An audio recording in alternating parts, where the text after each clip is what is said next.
and it gives me a great pleasure to introduce to you. Sorry, you can't hear me? So it gives me a great pleasure to introduce to you Professor Ruth Halperin-Kadari, who is first of all a colleague, a friend, and she is a professor of law at the Bar-Ilan University and also the founding academic director of the Rachman Center. Professor Halperin-Kadari was also for 12 years on the committee that is called CEDAW, the Committee on the Against the Discrimination Against Women of the United Nations, especially working in Geneva, and she was also the former vice president of this committee. Starting with Ruth, it'll give us, following also the panel yesterday, an opportunity to have a broader look into international women's rights. We will further talk about feminist foreign policy and how diplomacy promotes women, peace, and security, and brings them also to the ITS issues that we were discussing, to innovation.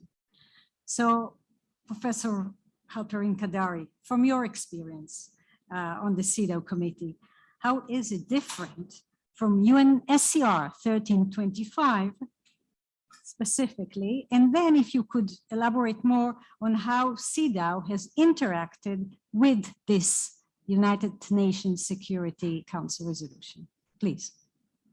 Very much. It's working, right? Yeah. Okay. First of all, thank you very much for inviting me. It is a great pleasure and honor to be able to speak on these issues, which I'm so involved in and care about. And the question of what is the place of CEDAW and how it relates to 1325 United Nations Security Council resolution, or to the SDGs, or to other initiatives that we are aware of, is really a very intriguing one. And I think it's really important to go back to basics. The CEDAW is the committee that oversees the implementation of the Convention on the Elimination of Discrimination Against Women. It's a convention to which 187 countries in the world are party to. And it's one of the 10 conventions, human rights conventions, that actually, we can say, give teeth to the declaration, the 1948 Declaration on Human Rights, which Eleanor Roosevelt, whom we all remember, led the way to adopt, but that was a non-binding instrument. These conventions are legally binding. Security Council resolutions are also legally binding, so 1325 is legally binding, but it is different in the sense that these conventions, when the state parties join them, they actually do that after a very, very thorough process of internal reflection and investigation, and ensuring that they can actually take the commitment upon themselves. And they also accord the power to these committees, what we call treaty bodies, that oversee the implementation. These committees that are situated in Geneva and are part of the Human Rights, Commissioner of Human Rights. So we, and I still speak about we, although I'm no longer part of that committee, we have the power to actually call the states to order. And each time, every 4 or 5 years, when the states are coming to the treaty bodies, they have to report on what they actually did in terms of fulfilling these commitments that they have taken upon themselves.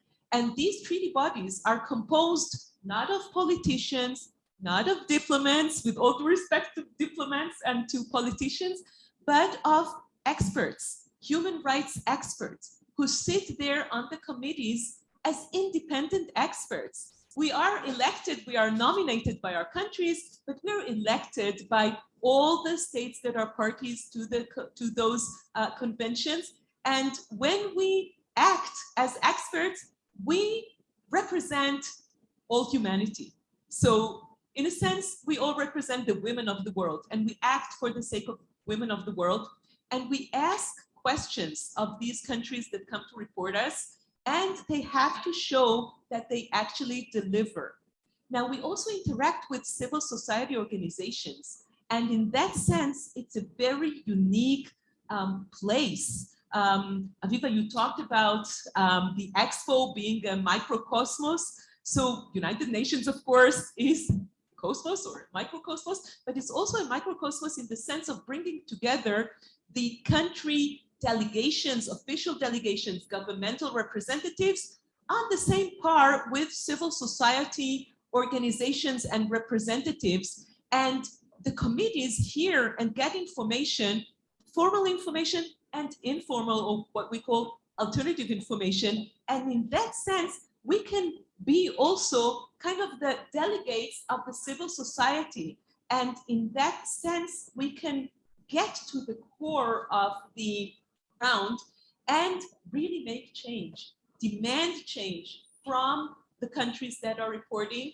We do that through these dialogues, those interactions with the governmental representatives that come and report to us every 4 or 5 years. And we also do that through adoption of general recommendations that are considered to be the interpretation of the convention.